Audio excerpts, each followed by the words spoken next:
Kara. I thought I told you to stay out of trouble. Who, me? I'm not in trouble. And by the way, it's Supergirl. See? Super? Girl. Right. By the time I post this video, Jimmy Gunn's Supergirl will have been out for several weeks and made its mark on the box office, in one way or another. Yes, I know Craig Gillespie is technically the director, but the trailers had all the familiar elements of Jimmy Gunn's directing style stamped all over them. As for me, I certainly have no intention of seeing it. I already got a strong enough idea of where the new DC cinematic universe was heading when I saw Superman last year, link to my review in the description, and I have seen nothing in the promotional material or reviews for Supergirl to convince me that there's been any improvement. So I've chosen instead to reminisce on a more likable portrayal of the Girl of Steel from ages past, specifically her two-part introduction in Superman the Animated Series, Little Girl Lost.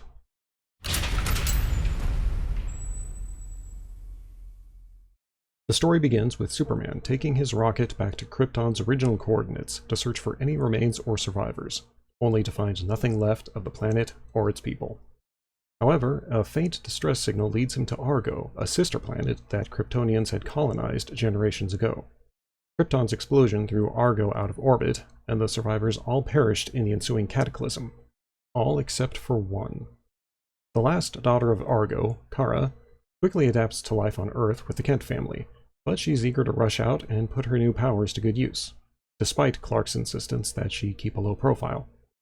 She makes her way to Metropolis against his wishes and meets Jimmy Olsen, who's on an investigation of his own involving the criminal group Intergang. Their pursuit soon leads to a confrontation with Granny Goodness, a denizen of the planet Apocalypse and servant of its ruler, Darkseid. Despite her best efforts, the new hero Supergirl is overwhelmed by Granny's elite furies, and even an assist from Superman leads to defeat and capture. It's up to Supergirl to find a way to rescue her adopted cousin from Apocalypse and return in time to foil Darkseid's latest plot to destroy Earth.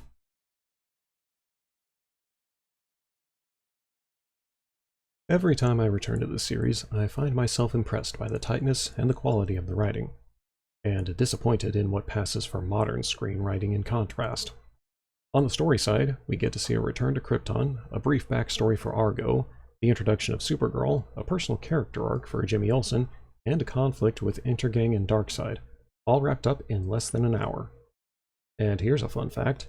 Granny Goodness was actually voiced by the late, great Ed Asner.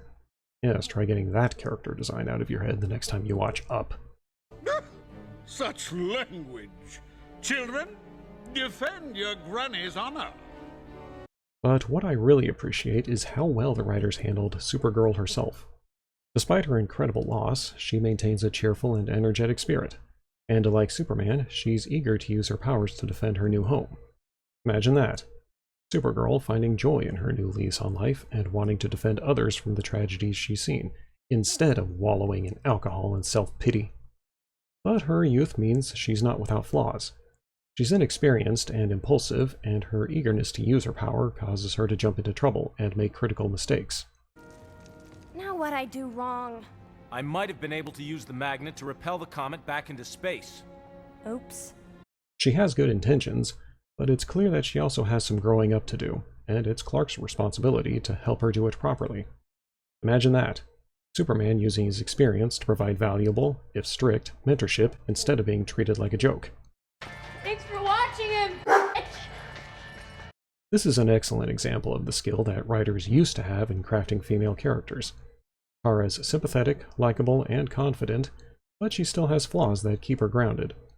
And it once again makes me question just what the DC leadership is imbibing to not use the animated universe as the basis for their movies. You have the perfect blueprints right there. You just need to use them, you self-indulgent, empty-headed, mongrel sons of... As I said in my previous video on this show, Superman the Animated Series is still easy to locate and purchase on DVD and Blu-ray if you'd like to see it for yourself. And I hope you do, because I can't recommend these DC cartoons enough. Let's face it, buying yourself a copy for safekeeping is certainly a greater show of respect for the lore than whatever Jimmy Gunn and modern DC think they're doing. If you decide to give this series a watch, I wish you a happy viewing, and may your collections remain well preserved.